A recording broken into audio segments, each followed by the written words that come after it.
Hello बच्चों, नमस्कार। स्वागत है आप सभी का एपीजी क्लासेस में। मैं आज आप सबको एनोडीकरण पढ़ाऊँगा। तो चलिए देर न करते हुए शुरू करते हैं अपने टॉपिक की तरफ। लिखा था, कल हमने रीडिंग किया था, कुछ पढ़ा हुआ था कि एनोडीकरण क्या है। एल्युमिनियम पर मोटी ऑक्साइड की परत बनने की प्रक्रिया है क्या? एनोडीकरण। एनोडीकरण किसे कहते हैं? एल्युमिनियम पर मोटी ऑक्साइड की परत बनने की प्रक्रिया है। क्या है? एनोडीकरण है। यानी फिर से मैं बताता हूँ आपको कहने का अर्थात यहाँ एल्युमिनियम पर मोटी ऑक्साइड की परत बनाने की प्रक्रिया है एनोडीकरण। एल्युमिनियम पर मोटी ऑक्साइड की परत बनाने की प्रक्रिया है क्या? एनोडीकरण कहलाती है। वायु के संपर्क में आने पर एल्युमिनियम पर ऑक्साइड की पतली परत का निर्माण होता है। वायु के संपर्क में आने पर एल्युमिनियम पर ऑक्साइड की पतली परत चढ़ती है। जैसे ये एल्युमिनियम है, अगर ये वायु के संपर्क में ज़्यादा समय तक रहेगी तो इसमें क्या हो जाएगा? ऑक्साइड की पतली परत का निर्माण होगा। सर, एल्युमिनियम ऑक्साइड की परत, इससे एल्युमिनियम ऑक्साइड की परत इसे संक्षारण से बचाती है। एल्युमिनियम ऑक्साइड की परत इससे संक्षारण से बचाती है, इसे संक्षारण से बचाती है।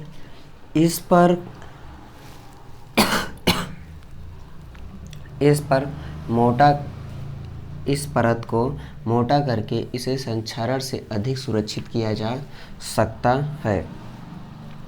यानी इस पर मोटा परत करके, किस पर? एल्युमिनियम पर मोटा परत करके इसे संक्षारण से अधिक सुरक्षित किया जा सकता है।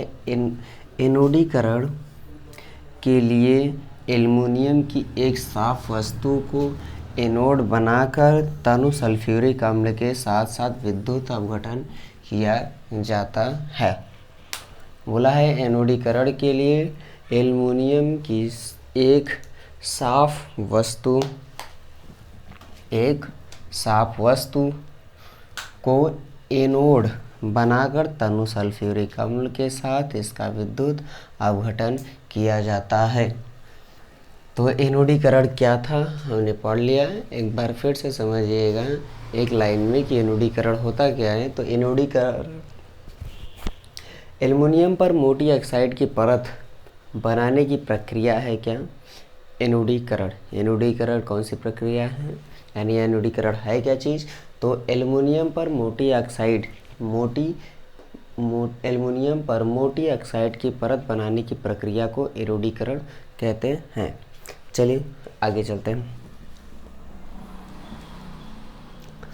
आगे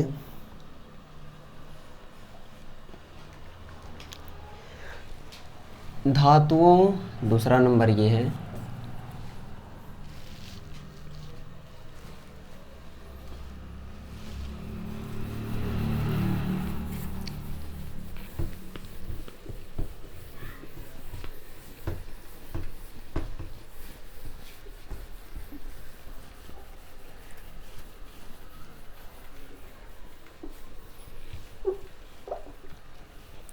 चलिए दूसरा नंबर है धातुओं की जल के साथ अभिक्रिया। यानी जो मेटल्स हैं उनका वाटर के साथ क्या कराना है? अभिक्रिया कराना है। तो चलिए देखते हैं। धातुएं जल के साथ अभिक्रिया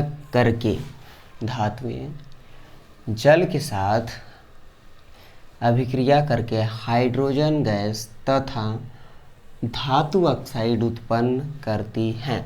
यानी धातुओं की जल के साथ अभिक्रिया करने पर आपको हाइड्रोजन गैस तथा धातु ऑक्साइड मिलता है। यानी जो हाइड्रोजन गैस होती है, ठीक है, यानी हाइड्रोजन गैस प्लस के धातु ऑक्साइड आपको मिलता है। जैसे यहाँ पर लिखा है कि धातु प्लस जल के साथ जब अभिक्रिया, यानी मेटल्स का जब वाटर के साथ अभिक्रिया कराई गई तो आपको धातु ऑक्साइड, यानी ये ऑक्साइड प्लस के हाइड्रोजन आपको क्या हुआ? मिला। ठीक। तो अब देखिए नीचे उदाहरण के लिए,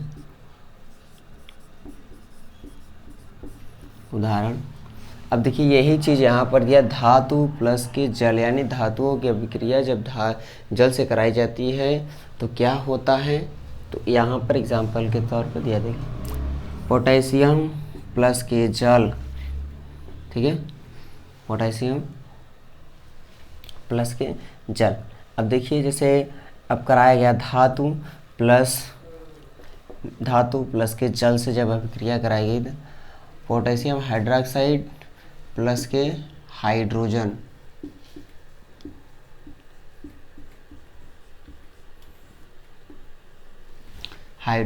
आपको मिला।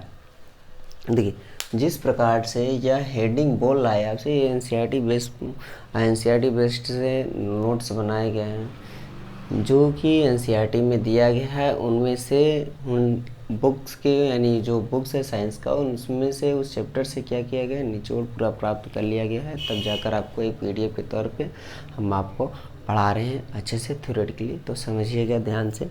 कह रहा है धातुओं की जल के साथ अभिक्रिया होती है तो धातु ऑक्साइड प्लस के हाइड्रोजन गैस प्राप्त होती है या उत्पन्न होती है। तो यहाँ पर वही है, पोटेशियम प्लस के जल, जब आप जब रिएक्शन किया तो पोटेशियम हाइड्रोक्साइड प्लस के हाइड्रोजन क्या हुआ, मिला। देखिए सोडियम प्लस के जल,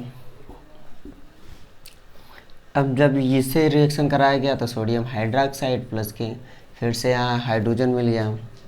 यानी मेटल्स के साथ जब वाटर का केमिकल रिएक्शन होता है तो आपको धातु ऑक्साइड प्लस के हाइड्रोजन गैस प्राप्त होती है। देखिए जैसे इसमें देख सकते हैं आप, एग्जांपल के तौर पे हमने यहाँ पर 2 एग्जांपल के जरिए आपको समझाने की हमने पूरी कोशिश की है, ताकि आपको समझ में आया होगा। चलिए चलते हैं आगे, देखते हैं अगला सवाल क्या है।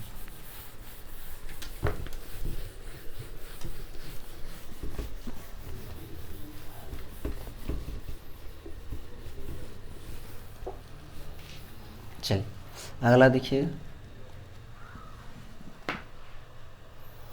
अगला चलते देखते हैं। धातुओं की अम्ल के साथ, यानी मेटल्स का एसिड्स के साथ जब साथ अभिक्रिया कराई जाती है तो क्या होता है। तीसरा नंबर पॉइंट है, इसे नोट्स ज़रूर बनाइएगा। हो सकता है वीडियो के लास्ट में हम इस पीडीएफ को भी आपको प्रोवाइड कर देंगे। इस जो वीडियो हमने तैयार किया कराया गया है उसको हम आपको क्या करेंगे, आपको दे देंगे, आपको प्रोवाइड कर दी जाएगी, ठीक है। अब देखिए जैसे तीसरा नंबर दिया है, धातुओं की अम्ल के साथ अभिक्रिया, यानी मेटल्स का एसिड्स के साथ जब केमिकल रिएक्शन कराया जाता है तो हमें क्या प्राप्त होता है। चलिए समझते हैं। इससे दिया है धातुएं अम्ल के साथ अभिक्रिया करके संगत लवण तथा हाइड्रोजन गैस बनाती हैं। यानी मेटल्स जब एसिड्स के साथ जब मेटल्स एसिड के साथ अभिक्रिया करती हैं, केमिकल रिएक्शन होता है, तो आपको साल्ट प्लस के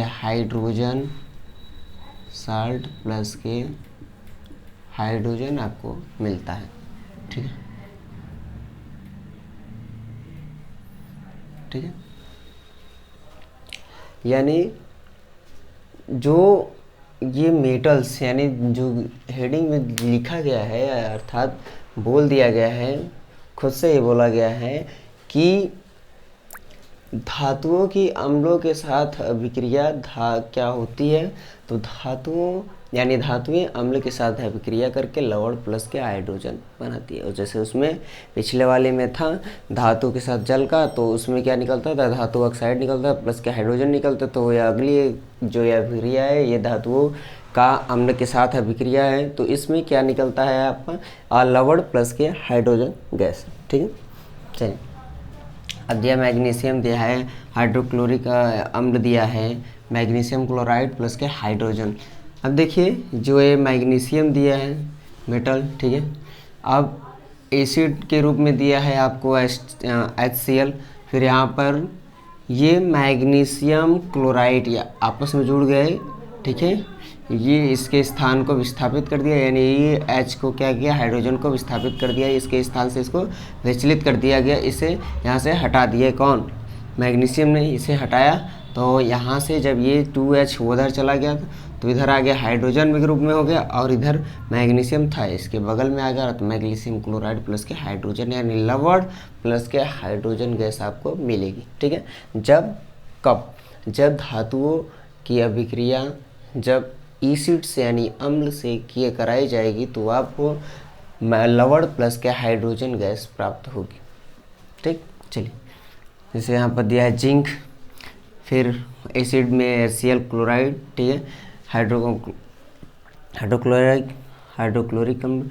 तो अब देखिए, अब यहाँ पर दिया है जिंक क्लोराइड प्लस के हाइड्रोजन। अब यहाँ पर भी आपको क्या मिल रहा है, लवण मिल रहा है प्लस के हाइड्रोजन गैस मिल रहा है। यहाँ पर भी लवण और यहाँ पर भी आपको हाइड्रोजन गैस मिल रहा है। ठीक, ठीक हो गया। अब देखिए एक बार फिर से समझते हैं, जो ये हेडिंग हमने पढ़ा है, धातुओं का अम्ल के साथ अभिक्रिया कराने पर हमें क्या क्या प्राप्त होता है, ये अभिक्रिया होती क्या है, ये समझते हैं। दिया धातुएं अम्ल के साथ अभिक्रिया करके आपको लवण तथा हाइड्रोजन गैस देती हैं, तो वह यह अभिक्रिया को एग्जाम्पल के तौर पर हमने एग्जाम्पल के तौर पर यहाँ पर आपको समझाया, जैसे मैग्नीशियम जिंक है, हाइड्रोक्लोरिक अम्ल एसिड से, ये सब, इन सब को हमने सॉल्व कराया। अभी हमने बताया कि किस प्रकार से किसको क्या है, किसने विस्थापित किया, एक जगह से दूसरे जगह भेजा और उसके स्थान पर ये आया, और उसके बाद लवण यहाँ बन गया, हाइड्रोजन बाहर निकल। ठीक, चलिए आगे देखते हैं।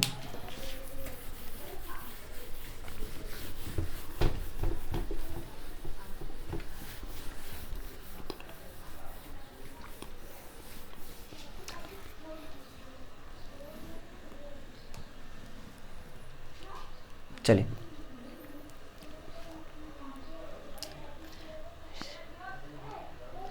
ये है चौथा नंबर, ये है अभिक्रिया रिएक्शन के कथन, चौथा नंबर ये है।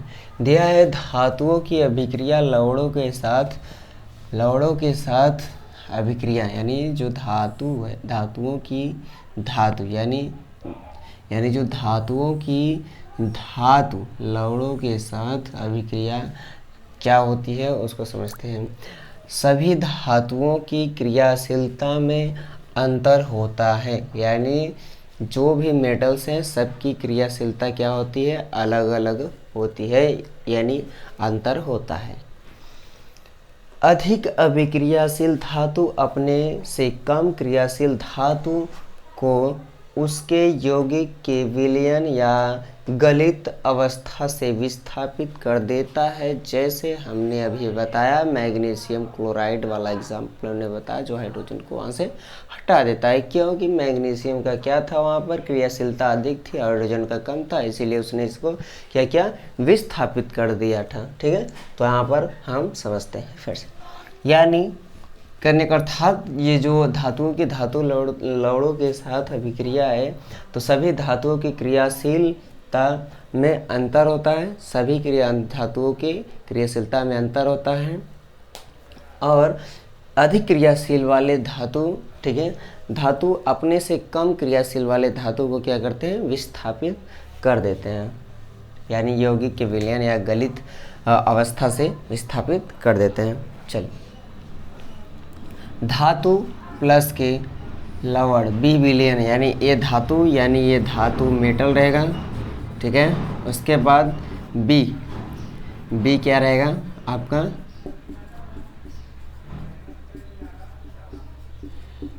लवण विलयन रहेगा।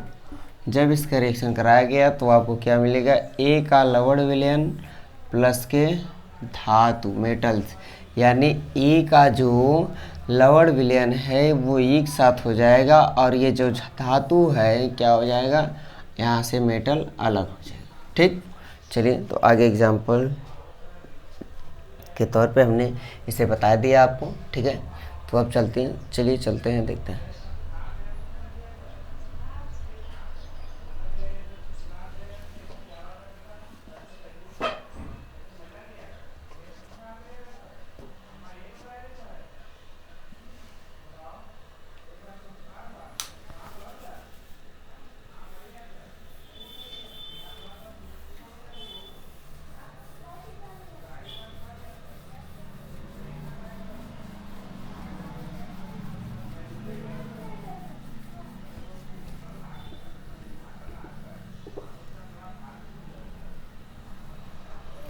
चलिए सॉरी,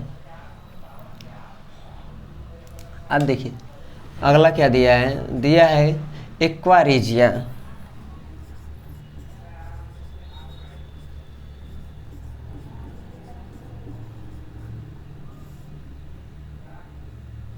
एक्वारेजिया है क्या चीज़, एनसीईआरटी बुक से लिया।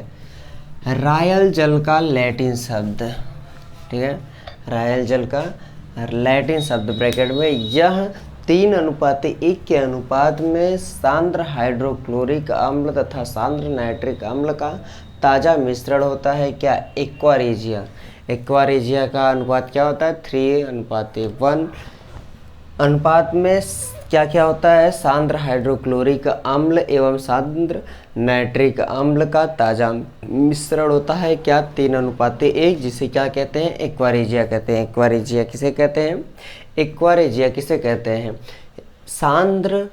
सांद्र हाइड्रोक्लोरिक अम्ल तथा यानी एवं सांद्र नाइट्रिक अम्ल का ताजे मिश्रण को हम क्या कहते हैं, एक्वारेजिया कहते हैं। ध्यान, यह गोल्ड को भी गला सकता है, यानी जो ये 3:1 है, जो 3:1 है, ये क्या कर सकता है, ये जो सांद्र हाइड्रोक्लोरिक अम्ल एवं जो सांद्र नाइट्रिक अम्ल का जो विलयन है 3:1 का, ये क्या कर सकता है, सोने को भी गला सकता है। एक्वारेजिया भवकता द्रव के साथ प्रबल संक्षारक है। यह गोल्ड एवं लेटिनम जैसी धातुओं को गलाने में समर्थ होता है। यानी जो ये 3:1 है, जो 3:1 है वो क्या करता है, 3:1 के अनुपात में सांद्र हाइड्रोक्लोरिक अम्ल एवं सांद्र नाइट्रिक अम्ल का ताज़ा मिश्रण होता है, जो कि गोल्ड तथा प्लेटिनम को भी गला सकता है। इसमें इतनी शक्ति होती है, यानी पावर होती है, एनर्जी होती है, ये क्या कर सकता है, गोल्ड को भी गला सकता है। और ये इसे क्या कहते हैं, 3:1 के सांद्र हाइड्रोक्लोरिक अम्ल एवं सांद्र नाइट्रिक अम्ल को एक्वारेजिया भी कह सकते हैं। ताजे मिश्रण को एक्वारेजिया भी कह सकते हैं, एक्वारेजिया, ठीक है। जैसे ये जार है, ठीक है,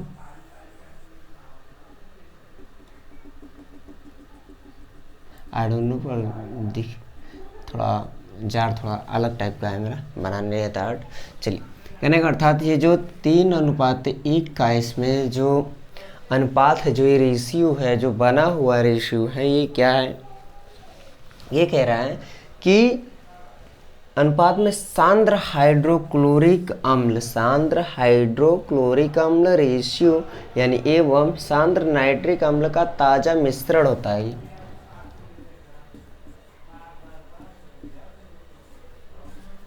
क्या होता है, मिश्रण होता है, ठीक है, ताज़ा मिश्रण होता है, जो कि गोल्ड और नया प्लेटिनम को भी अब क्या कर सकता है, पिघला सकता है, ठीक है।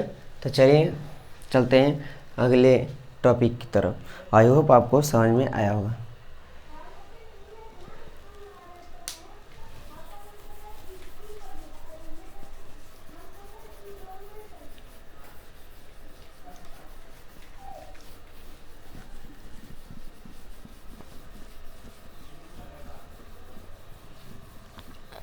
चलिए देखिए क्या है अगला पॉइंट। अब हमने 4 अभिक्रिया थी, चारों पढ़ लिया, फिर उसके बाद अगला पॉइंट था एक्वारेजिया, वो भी हमने पढ़ लिया। अब उसके बाद चलते हैं अगला, सक्रियता श्रेणी।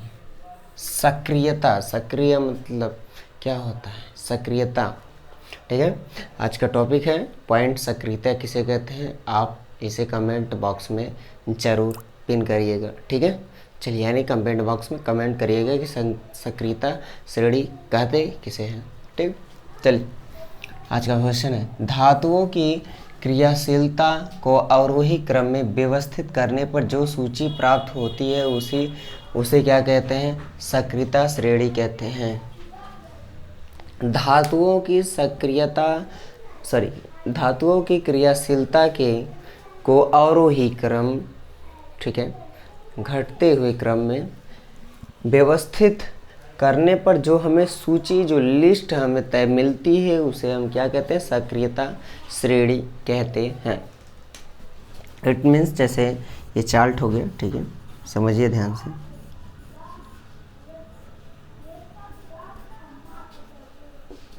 ठीक, समझिए जैसे यहाँ पर बना हुआ है एक्शन, अब मान लीजिए ये बना हुआ है। ठीक है, अब देखिए जैसे यहाँ पर जो मेटल्स यानी जो धातुएं हैं, ठीक है, जो धातुएं हैं, ठीक है, अब ये जो धातुएं हैं क्या कर रहे हैं, इनको इनके क्रियाशीलता के अनुसार क्या करते हैं, और वही क्रम में क्या करते हैं, सूची तैयार करते हैं। यानी क्रम में व्यवस्थित करने पर जो हमें सूची, जो लिस्ट हमें प्राप्त होती है उसे हम क्या कहते हैं, सक्रियता श्रेणी। ठीक है, यानी एक बार फिर से समझिए, सक्रियता श्रेणी किसे कहते हैं, धातु के क्रियाशीलता के अवरोही क्रम में व्यवस्थित करने पर जो हमें सूची प्राप्त होती है उसे हम क्या कहते हैं, सक्रियता श्रेणी कहते हैं। इट्स मीन्स ये जो धातुएं हैं इनकी क्रियाशीलता के अनुसार अगर इसे कॉलम में, इस रो में अगर फिल कर दिया जाए, क्या मेटल्स के क्रियाशीलता के अनुसार जो हमें जो चार्ट मिलेगा यानी जो हमें सूची प्राप्त होगी वो क्या कहलाएगा, सक्रियता श्रेणी कहलाएगी। ठीक है, चलिए आप समझते हैं क्या दिया है अगला पॉइंट। अगला पॉइंट दिया है सबसे अधिक क्रियाशील वाले धातु और सबसे कम क्रियाशील वाले धातु। सबसे अधिक क्रियाशील वाले धातु कौन कौन से हैं, सोडियम, पोटेशियम, और सबसे कम क्रियाशील वाले गोल्ड और प्लेटिनम। यानी सोडियम और यानी जो सोडियम है और जो पोटेशियम, सोडियम और पोटेशियम, सोडियम पोटेशियम ये जो दो मेटल्स हैं इनकी क्रियाशीलता क्या होती है, सबसे अधिक होती है।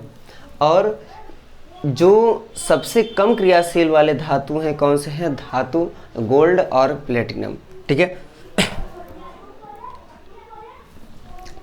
और उसके बाद अब देखिए एक बार फिर से समझते हैं सक्रियता श्रेणी किसे कहते हैं, धातुओं के क्रियाशीलता के अवरोही क्रम में व्यवस्थित करने पर जो सूची हमें प्राप्त होती है उसे हम क्या कहते हैं, सक्रियता श्रेणी कहते हैं। सक्रियता श्रेणी में दो तरफ से, जैसे सबसे अधिक अभिक्रियाशील वाला धातु, सबसे कम क्रियाशील वाला धातु। ठीक है, अब समझिए कि सबसे अधिक क्रियाशील वाला धातु सोडियम और पोटेशियम है, और सबसे कम क्रियाशील वाला धातु कौन सा है, गोल्ड और प्लेटिनम। ये दो क्या हैं, सबसे स्ट्रॉन्ग है, और ये क्या है, दोनों वीक। ठीक है, गोल्ड और प्लेटिनम। चलिए अगला दिया, अब देखिए हमने किसके बारे में पढ़ चुका, यहाँ पर जो ये पॉइंट है। ठीक है, अब यहाँ पर हम क्या पढ़ेंगे, यहाँ पर हम पढ़ेंगे अधातु के बारे में। किसके बारे में, अधातु के बारे में। यहाँ पर लिखा है, हमको लिखने की आवश्यकता नहीं है। यहाँ पर किसके बारे में पढ़ना है, धातु के बारे में पढ़ना है। ठीक है, अब धातु के बारे में पढ़ना है तो समझिएगा, अधातु के बारे में पढ़ना है, क्योंकि हमने यहाँ पर क्या हुआ, धातु क्या हो गया, खत्म हो गया। ठीक है, यानी धातु हम पढ़ चुके हैं। ठीक है, यानी धातु हम पढ़ चुके हैं। अब किसके बारे में पढ़ेंगे, अब पढ़ेंगे नॉन मेटल्स यानी अधातु के बारे में हम क्या करेंगे, अब अध्ययन करेंगे। हमने जितना भी धातु से बन सकता था टॉपिक हमने बनाया और उसको आपको प्रोवाइड किया। ठीक है, जितने टॉपिक्स आपको बन सकते थे आपको ठीक है। चलिए अब समझते हैं अधातु क्या है। धातुओं की तुलना में अधातु की संख्या कम होती है। धातुओं की तुलना में अधातु की संख्या क्या होती है, कम होती है। जैसे जो धातु है, मान लीजिए ये धातु है, ये दोनों धातु है, ठीक है। अब कहीं से एक बीच में आ गया धातु, तो उसकी संख्या क्या है, उससे क्या है, ये अधातु की संख्या क्या होगी, कम होगी। भाई ये 2 है और ये क्या है, 1 है, तो ये अधातु की संख्या क्या हो गई, कम हो गई। यानी जहाँ पर 2 है वहाँ पर अधातु 1 ही है। तो यानी जहाँ पर संख्या मेटल्स की अधिक है वहाँ अधातुओं की संख्या क्या होगी, कम होगी, ठीक है। फिर से समझिए, अधातु, मेटल, नॉन मेटल्स क्या होते हैं, कहने का अर्थात धातुओं की तुलना में अधातु की संख्या क्या होती है, कम होती है परंतु क्या, कम होती है, ठीक है। चलिए एग्जाम्पल यानी उदाहरण, एग्जाम्पल दिया है सल्फर, आयोडीन, ऑक्सीजन, हाइड्रोजन आदि, ठीक। अधातु में समझिएगा, धातुओं की तुलना में अधातुओं की संख्या क्या होती है, कम होती है। यानी मेटल्स यानी नॉन मेटल्स आपसे कोई पूछ ले तो बोलिएगा ज़रूर, यानी उसका डिफिनीसन दीजिएगा। धातुओं की तुलना में अधातुओं की संख्या क्या होती है, कम होती है। जैसे सल्फर, आयोडीन, ऑक्सीजन, हाइड्रोजन आदि यानी इत्यादि क्या है, ये एग्जाम्पल है किसके, नॉन मेटल्स के, ठीक है। तो यानी नॉन मेटल्स क्या किसे कहते हैं, धातुओं की तुलना में अधातुओं की संख्या क्या होती है, कम होती है, ठीक है। और उदाहरण के तौर पर सल्फर, आयोडीन, ऑक्सीजन, हाइड्रोजन इत्यादि इसके एग्जाम्पल्स हैं। जैसे कोई पूछ लिया नॉन मेटल्स के एग्जाम्पल्स, तो आप सल्फर, आयोडीन, ऑक्सीजन, हाइड्रोजन आप बता सकते हैं अधातुओं की संख्या, ठीक है। चलिए अब देखिए यहाँ पर एक पॉइंट लिखा गया है जो उसको हम पढ़ा दें, वीडियो को ज़्यादा लंबा ना करते हुए इसी टॉपिक पर हम ख़त्म करने वाले हैं इसको, ठीक है। चलिए, ब्रोमीन एमीन अधातु है। ब्रोमीन ऐसी अधातु है जो द्रव अवस्था में होती है। इसके अलावा सभी अधातुएं या तो ठोस या गैस। यानी ब्रोमीन एक ऐसी अधातु है, नॉन मेटल्स है, लेकिन जो क्या होती है, द्रव की अवस्था में होती है। अब इसके अलावा, ये ब्रोमीन के अलावा सभी अधातुएं क्या होती है, ठोस होती हैं या तो गैसीय फॉर्म में होती है। लेकिन ये ब्रोमीन ऐसा अधातु है, नॉन मेटल्स है, कि जो क्या करता है, द्रव लिक्विड अवस्था में या रहता है। तो चलिए आज के लिए बस इतना ही।